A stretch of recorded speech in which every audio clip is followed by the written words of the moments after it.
Video শুরুতে মাহমুদুর রহমান মান্নার একটা বক্তব্য আমরা শুনে আসি। আওয়ামী লীগ যদি ইলেকশন করতে পারে, but they will be the opposition. এত হিউজ অর্গানাইজেশন, তাদের ভোটের পার্সেন্টেজই তো 35 কমপক্ষে। আমরা তো বাকিরা সব মিলেও তো পাবো না। এনসিপির মুখপাত্র সামান্তা শারমিন তিনি আজকে নাটোরের একটা পথসভায় শেখ হাসিনাকে বাংলাদেশের এজিদ বলে দাবি করেছেন। মানে শেখ হাসিনা বাংলাদেশের এজিদ, মানে শেখ হাসিনা অনেক খারাপ লোক, শেখ হাসিনার মতো খারাপ লোক বাংলাদেশে নেই। এই সামান্তা শারমিন বাংলার জনগণের কাছে, মানে তাদের ভক্ত বৃন্দদের কাছে, মানে তাদের দিকে যারা এগিয়ে আসছে, এই ধরনের বার্তা তিনি দিচ্ছেন। প্রিয় বন্ধুরা, শেখ হাসিনার বাংলাদেশ এবং বর্তমান Bangladesh, what is the different, what is the different between Sheikh Hasina's Bangladesh and এই ইনুস গংস Bangladesh, what is the different between of them? আমরা সবাই হয়তোবা বলতে পারি, নির্দ্বিধায় বলতে পারি যে এই ইনুসের বাংলাদেশ, বর্তমান যে বাংলাদেশে ইনুস বসবাস করছে, শাসন কার্য পরিচালিত হচ্ছে, এটা একটা মব সাম্রাজ্যের দেশ। মানে কোনো আইন শৃঙ্খলা কিছু নেই, চোর ডাকাত খুনি বদমাইশ গুন্ডা লুচ্চা সব বাংলাদেশে ভরে গিয়েছে। মানে অপরাধের স্বর্গ রাজ্য হিসাবে পরিণত হয়েছে বাংলাদেশ।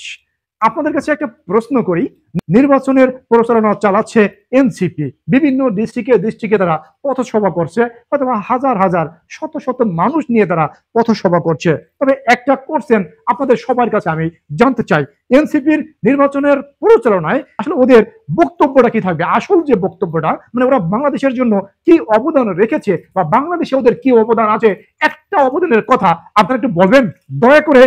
একটা অবদান, মানে ওদের বাংলাদেশে এই যে বলে নতুন Bangladesh, new Bangladesh, new Bangladesh, new Bangladesh, মানে অনেক কিছু বলে এভাবে। হ্যাঁ, একটা অবদানের কথা কি আপনারা বলবেন যে ওরা এই বাংলাদেশে একটা কাজ করেছে বা একটা অবদান আছে? হ্যাঁ, অবদান ওরা করেছে, ওরা বাংলাদেশের জন্য অনেক কিছু করেছে। বাংলাদেশের 450টি থানায় হামলা করে ওরা 3224 জন পুলিশকে নৃশংসভাবে হত্যা করেছে, আগুন দিয়ে পুড়িয়ে মেরেছে, কুবিয়ে কুবিয়ে হত্যা করেছে। 3224 জন পুলিশকে হত্যা করার পার্টি হচ্ছে বর্তমান party NCP party, new party, বাংলাদেশের কিংস পার্টি, সেই বাংলাদেশের ইনুসের পার্টি এনসিপি। 450টি থানায় হামলা করে থানা জ্বালিয়ে দিয়ে থানার সমস্ত তথ্য ভান্ডার একদম ফিনিশ করে দিয়েছে, থানায় ভাঙচুর করে হামলা করে থানার গোলা বারুদ অস্ত্র লুট করে নিয়েছে। এখনো সেই অস্ত্র, অজস্র অস্ত্র এখনো বাংলাদেশের সেই এনসিপির বা সেই জামাত শিবির বিএনপির নেতা নেত্রীদের কাছে অসংখ্য অস্ত্র মিলবে। কিন্তু প্রিয় বন্ধুরা, এনসিপি আর একটি কাজ করেছে, বাংলাদেশের মেগা মেগা প্রজেক্ট যেগুলো শেখ হাসিনা তৈরি করেছিল, সেই মেগা প্রজেক্ট এলআরটিতে আগুন দিয়েছে, ভাঙচুর করেছে। বাংলাদেশের আরো একটি মেগা প্রজেক্ট, সেটা হচ্ছে এলিভেটেড এক্সপ্রেসওয়ে, বাংলাদেশের সর্বপ্রথম সর্ববৃহৎ এলিভেটেড এক্সপ্রেসওয়ে। আপনারা জানেন সেই এক্সপ্রেসওয়ে আগুন দিয়ে জ্বালিয়ে দিয়ে ভাঙচুর করেছে।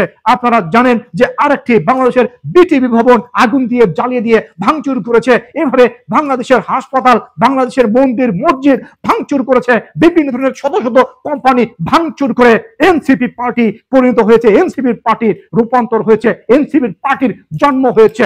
জামাত বিএনপি এবং তথাকথিত বৈষম্যবিরোধী ছাত্র ছাত্রীরা বাংলাদেশের 3224 জন পুলিশকে হত্যা করে শেখ হাসিনাকে হটিয়ে তারা এখন বাংলাদেশে বিভিন্ন ধরনের অপরাজনীতি, বিভিন্ন ধরনের নৈরাজ্য চালিয়ে যাচ্ছে প্রতিনিয়ত।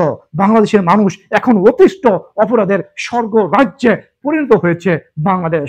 যে কোনো মানুষ, সভ্য একটা মানুষ বা সভ্য একটা দেশ এই বাংলাদেশকে, ইউনুসের বাংলাদেশকে কখনো সভ্য বলতে পারবে না। আপনারা জানেন প্রতিনিয়ত মব ভায়োলেন্স হচ্ছে, মানে প্রতিনিয়ত এই ইউনুসের গোষ্ঠী এনসিপি এবং বৈষম্যবিরোধী ছাত্র আন্দোলনের নেতা নেত্রীরা এবং বিএনপি জামাত শিবির রাজাকার যেভাবে বাংলাদেশের আনাচে কানাচে যেভাবে হত্যাকাণ্ড চালিয়ে বেড়াচ্ছে, লুটপাট ধ্বংসরাজ্য চালিয়ে বেড়াচ্ছে, সেখানে দাঁড়িয়ে অবশ্যই আমরা বলতে পারি এটা মবের মূল্যকে পরিণত হয়েছে, মবের মূল্যকে পরিণত হয়েছে। আমরা সেখানে দাঁড়িয়ে বলতে পারি, নির্দ্বিধায় বলতে পারি যে এটা একটা মবের মূল্য।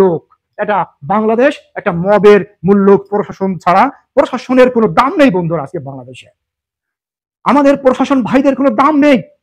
এই ইউনুস গং, এই আসিফ নজরুল গং তিনি বলেন যে শেখ হাসিনার পুলিশ, শেখ হাসিনার প্রশাসন বাংলাদেশে কি করতে পারবে? আপনারা দেখেছেন যে শেখ হাসিনার পুলিশ বা সেই শেখ হাসিনার প্রশাসন অপরাধীদের থানায় ধরে নিয়ে এসেছে, অপরাধীদের থানায় ধরে নিয়ে এসেছে শেখ হাসিনার ম্যাজিস্ট্রেট, অপরাধীদের শাস্তি দিয়েছে।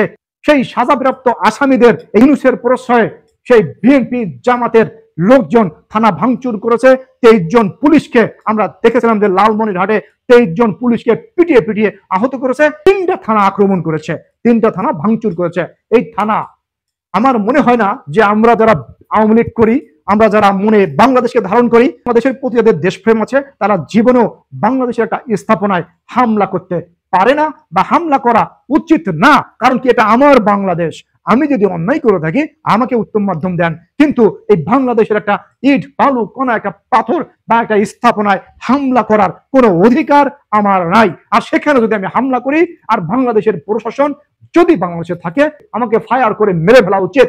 কারণ কি, এই বাংলাদেশের যে স্থাপনাগুলো হয়েছে, সেই স্থাপনাগুলো কারো বাপের 11 টাকার তৈরি নয়। এটা বাংলাদেশের 18 কোটি মানুষের রক্তে ঘামা, রক্ত ভেজা টাকা দিয়ে তৈরি করা হয়েছে। প্রিয় বন্ধুরা, প্রথমে যে কথা রয়েছিলাম, এনসিপির নির্বাচনী প্রচারণা হতে পারে বাংলাদেশ ধ্বংসের প্রচারণা, বা অথবা শেখ হাসিনা এবং আওয়ামী লীগের নামে দু একটা বদনাম, দু একটা মিথ্যা কথা, প্রচারণার কথা, দু একটা মানে ছিটারি কথা, বাটপারি কথা, এগুলো বলা ছাড়া আর কোনো কিছুই ওদের কোনো অবদান নাই বাংলাদেশে। তবে মাহমুদুর রহমান মান্নার বক্তব্যে বা মাহমুদুর রহমান মান্নার কথায় যেটা পাওয়া গেল, এভাবে অনেক হাজার হাজার লক্ষ লক্ষ গুণী জ্ঞানী ব্যক্তিদের বক্তব্যে একই কথা উঠে আসবে। তারা এখন বলে যে আওয়ামী লীগ যদি নির্বাচন করে তাহলে অথবা বিএনপি নির্বাচনে জয়যুক্ত হবে, আওয়ামী লীগ থাকবে নির্বাচনের প্রতিদ্বন্দ্বী পার্টি, অর্থাৎ বিরোধী দলীয় পার্টি থাকবে, বিরোধী দলীয় পার্টি থাকবে আওয়ামী লীগ। কিন্তু আমরা বলি, আওয়ামী লীগ যদি বাংলাদেশে নির্বাচন করার সুযোগ পায় তাহলে আওয়ামী লীগ মিনিমাম 280টি আসন পাবে। আওয়ামী লীগ মিনিমাম 280টি আসন পাবে। যদি আপনারা এই চ্যালেঞ্জ কেউ গ্রহণ করতে চান তাহলে নির্বাচন দিয়ে দেখান।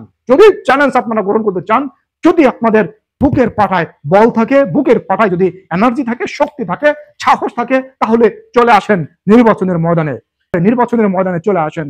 বিচার হবে, একদম ওপেনে বিচার হবে। বাংলাদেশে যারা অন্যায় করেছে, যারা অপরাধ করেছে, খুনের রাজনীতি করেছে বা হত্যা করেছে, মানুষ হত্যা করেছে, তাদের বিচার হবে, নিশ্চিন্তে তাদের বিচার হবে। কিন্তু চলে আসেন, যদি বুকের পাটায় সাহস থাকে, আওয়ামী লীগকে নির্বাচনের সুযোগ দিন। আপনারা আওয়ামী লীগকে নির্বাচনের সুযোগ দিন। যদি বুকের পাটায় সাহস থাকে, আওয়ামী লীগ মিনিমাম 280 আসন পেয়ে বাংলাদেশে নির্বাচিত হবে। চ্যালেঞ্জ। আমি মোহাম্মদ জাফর শেখ, আমি আওয়ামী লীগের ক্ষুদ্র একজন ভক্ত, ভেরি সিম্পল ম্যান।